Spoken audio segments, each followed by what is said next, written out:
Welcome to another episode of SaaS Scaled. I have a special guest this time, and I know him for almost 20 years. He just reminded me that first time we met was 2006. Mark, August. welcome. Well, probably July, almost 20 years. 19. Almost 20 years. Okay, so Mark, welcome to SaaS Scaled, and I would like for you to tell us about your fascinating story, how you did it, what you're up to, and what you did in the past. All right, that's great. It's not that fascinating. I mean, it might be to some people. I doubt it. All right, so just by way of introduction, my name is Marc Gonyea. In April of 2002, my business partner, his name is Chris Corcoran. Chris Corcoran and I started co-founded a company called memoryBlue. Previous to that, just real quickly, Chris came up in the internet connectivity sales world and migrated to work for F5, an amazing company. We were both sales professionals. I started my career off at Computer Associates. CA, I guess, is Broadcom now. I think they're going to probably die. Broadcom's going to kill them, but that's okay. We'll move on. And then I went to MicroStrategy, which is a local business intelligence software company, which I know you're quite familiar with, and which is now, I guess you could say, it's a Bitcoin hedge fund. But anyways, that's neither here nor there. So we were both professional sales people, and April 2002 was an interesting time, right? .com bubble was bursting. Yeah. All sorts of crazy things were happening. And we both had this entrepreneurial flair or desire. We wanted to start a business. But there are very few things that two knucklehead salespeople could do when they're early in their career. Like we had just kind of graduated what every sales professional wants to do. Be a field carrying, bag carrying salesperson. And Chris was a little farther ahead of me actually doing that for F5. So I was at MicroStrategy, and MicroStrategy had this amazing, well-resourced team, and they had hired a company out of New Hampshire to qualify the inbound leads. And I couldn't believe it because at CA, they don't have the same resources at MicroStrategy. And I said, what do you mean? You have all these great people working at this company and you have to hire a company to qualify the inbound leads? Like why and how? Let me plug in my laptop real quick. Sorry. All right. So we started researching these companies, and he and I decided to start memoryBlue. We started it out of the basement of a house I was living in with some of my friends in Arlington, Virginia. And people thought we were like morons because they said, well, you guys have Chris was living in Charlotte, established in F5, and I kind of convinced him to move back to Northern Virginia to do this. He was looking to start a business too. I just found the idea a little bit earlier. So he moved back, and people thought we were both knuckleheads, Armand, because they were like, well, you guys had just made it into like, you kind of graduated out of that junior sales role. Why are you guys doing this? You're going to get on the phones? Are you guys like two guys in a spreadsheet? Like, what's this all about? And we said, no, we kind of want to build a company, and we wanted to kind of build something that we wish existed when we got out of sales. When we got out of school. So, which was an opportunity to learn how to go outbound, how to call people much older than you who know more about technology than you ever hope to learn, and you can have a credible conversation with them. You don't need to sell them anything, but you can have a conversation with them where you can be credible, and you can learn the art of discovery, being quiet, asking open-ended questions, moving conversations along, closing for next steps, not answering the question. All American kids or most kids are trained to always answer. Oh, I know the answer. But the reality is you don't need to provide the answer. You want to know the reason why they're asking that question. That's more important. So the whole goal was to get people in. I was a military, we were both military brats. My father was in the Army, his father was in the Marines, and we had we have still like kind of a boot camp culture where we're going to bring you into an office. You're going to work next to your manager. I hate work from home.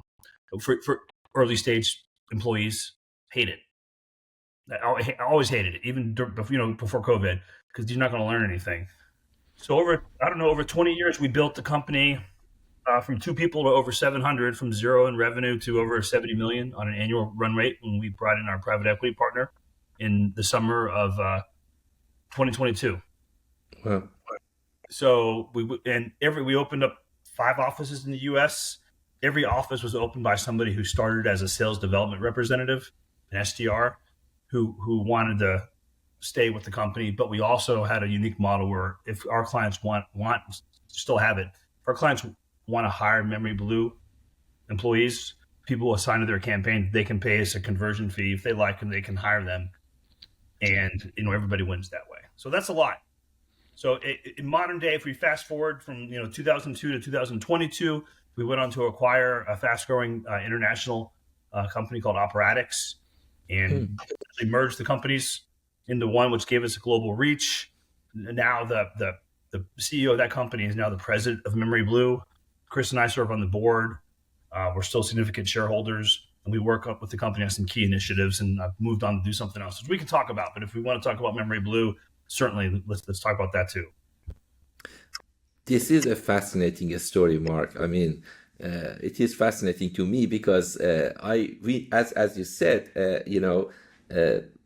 since I know memoryBlue and I know you for 20 years, and looking back then and coming to your offices, and then how fast you guys, and more important than how fast, honestly, I would say more importantly is consistently you guys grow. You stayed there, you did it, you didn't quit. I'm pretty sure, like any other entrepreneur, you had good days, you had bad days, you had tough days, but you didn't quit. You just continued. Maybe that was the background that you guys had. Maybe that's what you inherited from your parents, that you could see that you have to stay on course and just continue doing what you do. And then you got to the place that is very kind of, fascinating to me. It's very, that kind of success that you created. So congratulations. To me, it's fascinating because you created something from nothing, and you created something amazing from nothing. So that's great. Yeah, I will tell you, I mean, it's, the outbound model, it's very tough tactical work. It's not very sexy. It requires a tremendous amount of discipline and putting your psyche. It's hard. And we work with our prized possession, our employees, because we were a professional services company supporting technology firms. And our all-stars are people early in their career, right out of school for the most part. This might be the hardest thing they've ever done in their lives when they come to work at memoryBlue, but they have so much potential. They have so much upside, and like the personal fulfillment you get from like seeing someone work for you who a software company would not even consider interviewing them. And then they work for 6 months or a year and a half, and you have software companies pounding down your door to try and hire these folks, which that is great. So in a way, memoryBlue is like a place to help software companies get qualified meetings and build their pipeline, but it's also a place for people who there's something wrong with the higher ed system in the US. It costs too much money. It takes too long. And you have people graduating with lots of debt, and some of that's their fault because they're choosing to go to the wrong schools, but the value isn't there. So we would take them and kind of repurpose them and make them valuable to the marketplace. And that's what we always wanted to do. And then when we realized that's what we wanted to do, then everybody starts winning. And next thing you know, you've got this company with, 600-700 employees. So I appreciate the kind words. And it's companies like you that work with us, right? Like, it's very difficult getting a software business. Software scares me. Like being a software entrepreneur, the services is a little more predictable, but I really admire the software entrepreneurs because they're the ones who are really taking the big risks, and they're trusting us to build their pipeline. So yeah, and you worked with many of these software companies, with many of these SaaS companies, software companies, and you fill the gap for them in a way. But I'm going to ask you a kind of golden question that any SaaS founder wants to know. They are looking at their software company, their SaaS company. They still need to really generate demand for, bring people to look at their software and everything. And as still one of the, valid options is to really go and just find people who can really, pick up the phone, send email, and hear 200 no's before any maybe or yes. And that kind of tough job be done by either, firms like what you created or other people. But my question to you, that might be everybody's question as a SaaS founder, is if you wanted to do it today, let's say you wanted to start tomorrow morning and you had that, time machine and you were back to the same kind of, time and age and everything. And now you want to press the button and say, I'm now starting again as from the ground and just starting that company. How would you do it differently today? Starting such a kind of, company that does the SDR and bring, do all of this cold calling, asking people to come in and just, schedule a meeting, all of those hard work that you guys doing. How would you do it today at the age of AI, at the age that we are today with social media, with all of these internet marketing? People don't have office phone anymore. So how would you do it now? Yeah, that's a great question because I get accused of being a dinosaur. So, just to dig into it, I think we were 27, 28 when we started the company. I just turned 50. So I've seen quite a bit now. And my clients ask me, I was at Black Hat last week and meeting with prospects and clients and past clients and people who used to work at memoryBlue. And the clients and the current clients and the prospects, the prospects were asking me about AI. And everybody talks about it. And we've had clients that they've hired memoryBlue who have sales and marketing, go-to-market technology for AI, and they've hired us to do our thing using our current stack and our methodology. I'm going to kind of rain on the parade yesterday.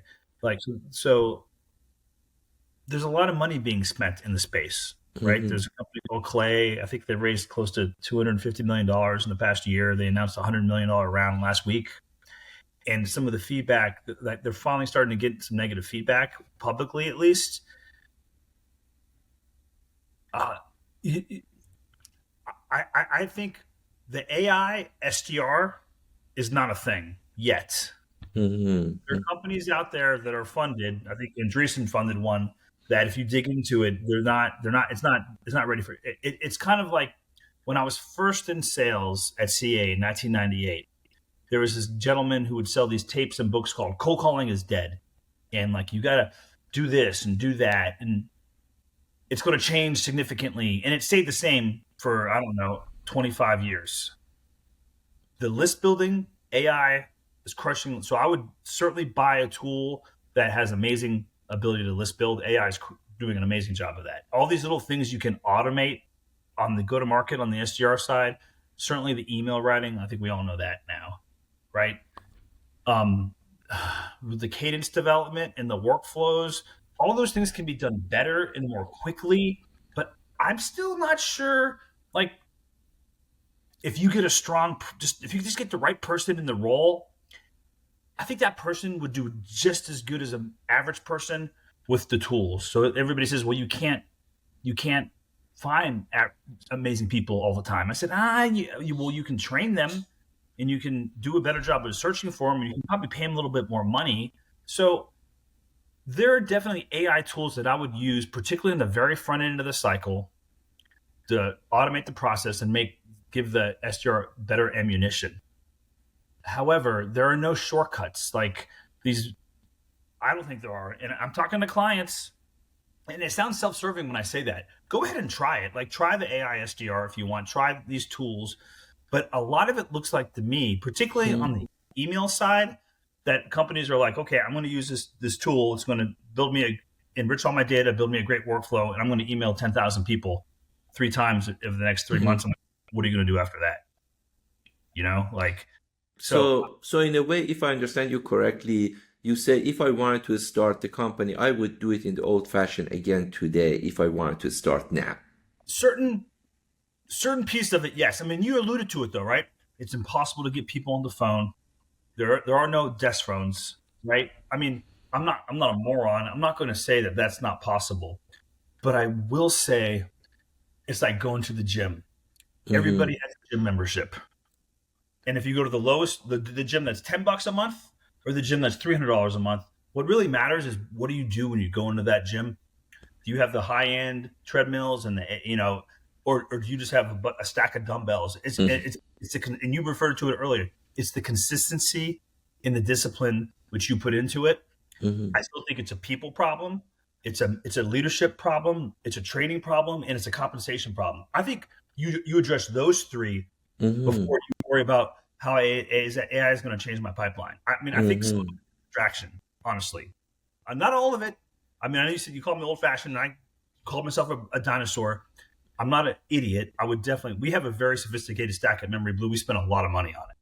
Yeah, no, I get it. So from your perspective is, hey, be very selective, be mindful and thoughtful about the changes you make, but also make sure that still the fundamentals are the fundamentals. So Yeah. you cannot just, there is no shortcut. No. If I you mean, want to be successful, it's not going to be easy. Don't yeah. expect AI comes in and give you a magic button and you press, and in the morning, 8 a.m., everything changes in your. No, I don't think that's ever going to happen. I mean, because as advanced as these tools are getting, you're kind of polluting your own pond a little bit. So, but people are doing things now. They're showing up at people's offices. They're really hyper personalizing. Here's what I do like about it: the people who are going to, like a slow cooker, people who are going to cook their dinner in a slow cooker, they're going to win. So the AI, if you're smart and using these advanced tools, or I'm really excited about what the tools will look like in 2 or 3 years. The people who are really patient, but are also very disciplined and doing it the right way, I think the AI is going to win. But I haven't seen the patience yet in the because there's so much pressure on these companies to produce, pipeline and revenue. So like it's easier for them to send out 10,000 emails over 3 months than it is to like, okay, we're going to identify the list. You have to slow jam these prospects. I think if you want to use AI the right way, you have to be very patient and very disciplined and have a longer window. And it might mean instead of having 10 SDRs, I only have 5. Or instead of 5, I only have 2. And I go hire a RevOps person. I don't know yet. We'll see. So maybe that's the way. But that's the way I wish people had always done it. But it's hard to do that because there's a lot of pressure to produce. You know that better than I do. Yeah. So from that aspect, you being the outsourced SDR firm working with a lot of these SaaS companies and software companies, you should have developed some kind of very special insight on your side when you looked at this company that you are choosing to work with, either in short term or long term. You were hoping, at least when you started working with them, that is a very long term relationship and partnership. Yeah. How could you kind of, what kind of insight did you develop at the time that you are talking to the founder, you are talking to someone, the VP of sales, CRO, whoever, on the other side, and then you ask some questions to understand that SaaS company and their business and the way it works and their DNA and their processes, and then you form an opinion and you say, you know what? And since you have done it so many times, my guess is the algorithm running in your mind is super efficient and it's like works like a magic, that you can really talk to a software company in 10-15 minutes and develop some kind of insight that nobody else probably would be able to do that. That's a very unique experience that you had. Yeah. Can you share some of those maybe with us? Yeah. Well, that's very generous. I mean, I hope to think I could come up with something that they don't have, but there are probably lots of, actually, I know lots of people who I would refer to our prospects who could really boil it down. I'm a tactician, right? We're laser focused. And sometimes people would say, you guys should do these other things at memoryBlue. And we do other things. We definitely do other things, but the focus on this outbound piece requires a lot of focus. I would say, with the technology companies, this is my opinion, the star of the technology company is almost always the product. Is number one. This makes sense. That's a true star. The number 2 is usually the pipeline or deals that are about ready to close. And then maybe this isn't from an outsider standpoint. And you're the CEO, founder of multiple software companies, so you could argue with me. But this is how I view it. This is what I think I see. And maybe the third is like the next version of the product. Marketing might be in there, but marketing typically is better than it ever was. But the true go-to-market motion, marketing tended to kind of focus more on the things that are a little more sexy and harder to track. And I think the best marketers are the ones that will say, hey, put my name up there with the VP of sales on the revenue attainment and like pay me a bonus on that. And if we don't hit the revenue number as a team, and maybe as a CEO, you don't care where it comes from. I think what I have seen is where the CEO has a really strong grasp on go-to-market and the pipeline, and he's got marketing and sales working real close together, and the marketers are much more closely aligned to revenue than they are brand and what I would call the softer things, which I think are more fun. Yep. And I can tell usually within like 10 or 15 minutes of a meeting, if like, based upon all, worked with over 2,800 clients, not me personally, but the company. Sure. I can tell when you've got those 3 people all kind of on the same page. And there are sorts of disagreements. I met with a company last week where the head of marketing, it's a cyber company.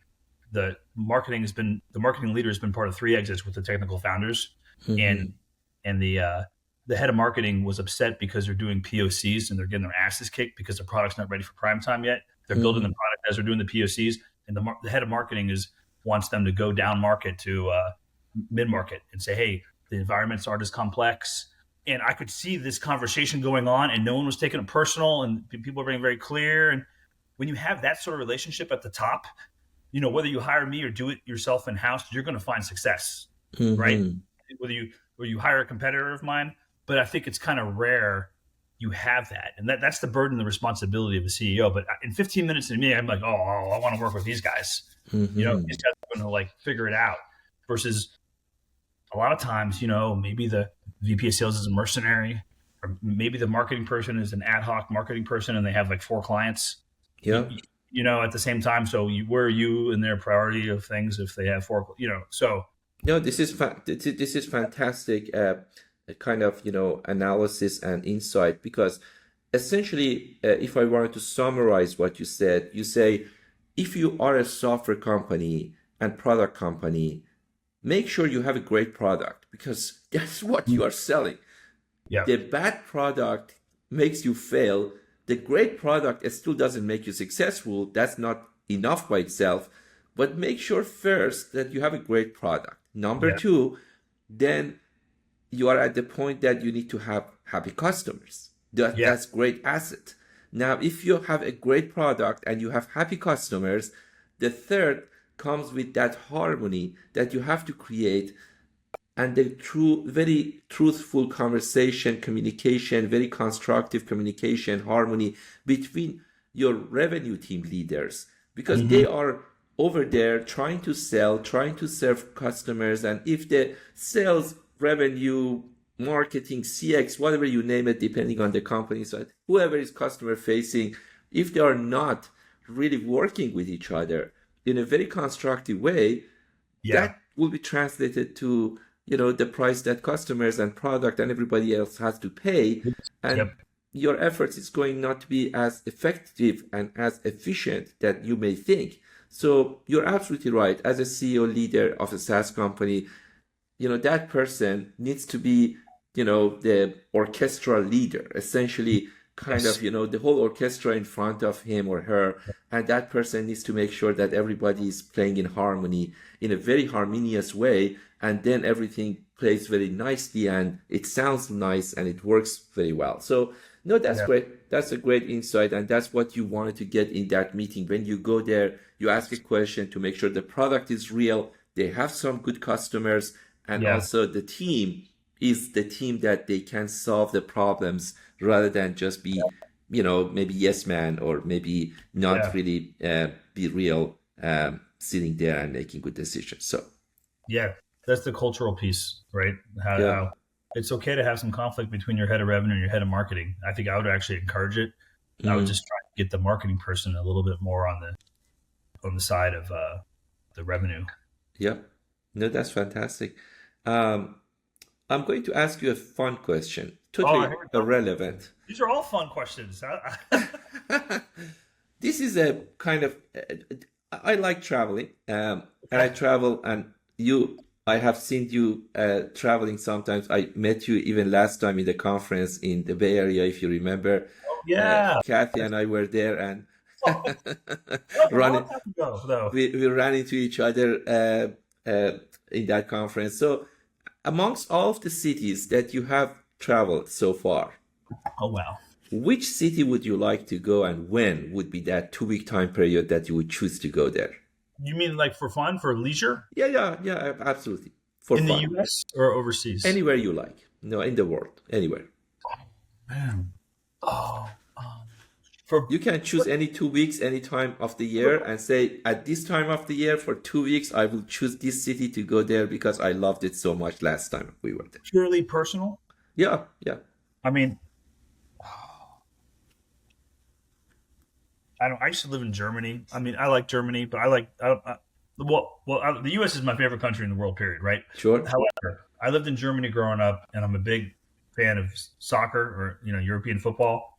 And in 1990, I attended the World Cup. I was maybe 16 years old, and I lived in Italy. Well, I lived in Germany, but my friends and I, we were like 15 years old, and we had one who lived in Italy. We took the train all over Italy, and we went to like 4 or 5 games.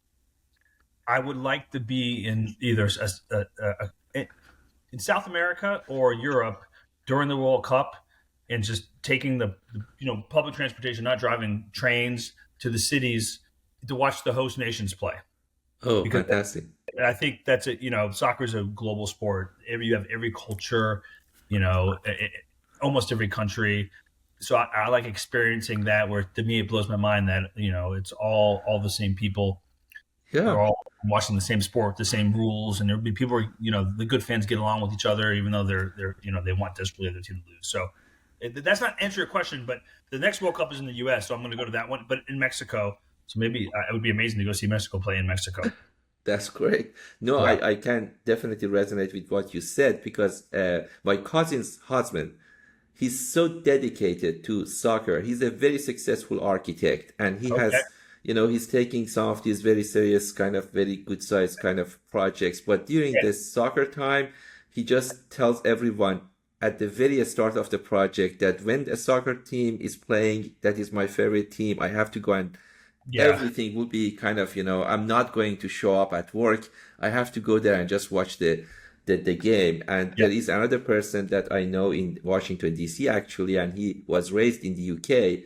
Okay. And his favorite teams are the British, teams. And he's so dedicated to just watching these soccer games. And so I can see that kind of, how it might be interesting to those people. And if you have seen that in action when at that age, it's has a very good impression on you, and you wanted to just see that those moments come back, and the energized kind of moments that you remember. So it's fun. It's a great sport. So it's good culturally. It crosses all the lines, all the cultural lines.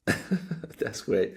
And my last question to you is about a book that you can recommend, either personally or professionally, that has been impactful to what you do. All right. So I'm at Blue Tusk now.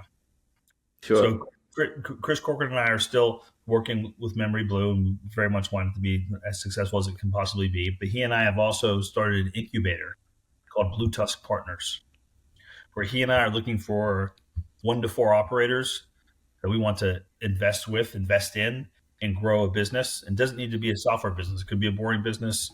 It could be a professional services business adjacent to memoryBlue. We will see. We're in the early stages of this. And part of the desire of building this incubator is we have been flummoxed that we've worked with so many amazing people over the years at memoryBlue primarily, but also they've gone off. We have over like 1,400 alums who exited memoryBlue in spectacular fashion. Mm-hmm. And also clients, and then people in our ecosystem. And we always wonder, like, why don't more people start their own business? Mm-hmm. Right? I mean, it's a beautiful thing. And it's not for everyone. Not everyone needs to do it. You know that. You've started more businesses than I have successfully. But right now, I'm a one-hit wonder. So we'll see if I can have a second good album. And when, you start thinking about that, and tech's an amazing industry. You can make you can have a very good lifestyle, and it can be very fulfilling and rewarding too. And there's downsides to it as well. But so what we want to do is, when we started memoryBlue, Chris, we didn't take any funding ever along the way from anyone, or we had a line of credit with the bank, but we just self-funded it. So we drained our 401ks, drained all of our savings. My friends couldn't believe how little money I had in my account when I was like 30 years old. They're like, that's all the money you have? Yes, I got $31 until, we decided to pay ourselves again. And that's a barrier to people to start businesses. And it's also like a mindset thing. So what we're doing is we're trying to provide people some income replacement, some real equity in a business, not that stock options are bad, but like, real ownership in a business, and the support that we've garnered from like the highs and lows of building a company from scratch over 22 years, and then access to capital. We're blessed enough that we can provide some of our own money. And if we need to go get some money or raise some money, we can help with that, because we have some experience doing that. So the book, I have 4 kids, and my kids live in this little entrepreneurial world. And, my parents were in the military. My dad was an Army officer. and my mom was a government bureaucrat. Amazing people, right? But we were sitting around talking about businesses in our house. So we're trying to use memoryBlue Tusk, as a platform for people who want to start a business. So I'm having my kids. It's funny, this is a podcast. Everyone in my house is rereading the house. My son and I are rereading this book. This book is very controversial in some ways, right? I mean, do you play the cash flow board game as well? No, I know. I know he has a board game. I haven't played it, but the most interesting aspect of the book is the prose and the title. Like, my son got upset at the title because the title is kind of jarring and it's judgmental. He didn't want to read it. He's reading it finally after a lot of cajolings. But it certainly presents a point of view, a perspective. Particularly, it resonates more now because the book came out like in '97, I think. Yeah, 98. I believe. With the cost of higher education, what we were talking about earlier, it's why not start your own business? It just kind of has a different perspective, which I think more people should consider. If you can kind of block out the kind of like, I think this guy's had some financial problems of his own. If you Google him, but the core tenet is it resonates, and it's part of the reason why it's partially inspired me to start memoryBlue. So, Rich Dad Poor Dad by Robert Kiyosaki. It's a classic. So, and I happen to be reading it now, but it aligns with memoryBlue. Like, with Blue Tusk, we want people who want to make the leap. Let's make the leap. Yeah. Absolutely. And some of the concepts, I think that more like understanding how the passive income generation works versus how to build even equity, how in different style, but all of that goes back to the bucket of that kind of creating the passive income. So, and I think it was marvelous the way he also, if I'm correct, he's the creator of that board game that is Cash Flow. And then, based on the same book, and it was created for really the training purposes, and then it became available as a board game if someone wants to, and they simplified it and changed it a little bit, and now it's available as a board game. And I think that actually is very important. Unfortunately, I didn't see that game, and nobody told me about that kind of topic during high school age. Me too. Which I believe that should be really part of the high school training, and it's more important than understanding chemistry or some other things that in life it may work or not work. This is something that everybody's life is going to benefit from it. If you know these concepts, then you will look differently financially at the kind of life you're building for yourself and for others, and it will help you to help others as well. So no, that's definitely a book that at least people may like it or not, but definitely I would say everybody should read it regardless, because you will get something out of it. Everybody may get something out of it that will make you smarter from financial perspective. I mean, our economy is largely driven off consumer spending, right? Discretionary spending, and that's not always bad, but it's a different perspective. It's non-traditional, and there's a lot of credence, I think, to it in terms of, you're right. You don't have to start a business from reading the book, but you might look at how you invest money differently. Who knows? Hopefully. So that's my recommendation. Yeah, fantastic.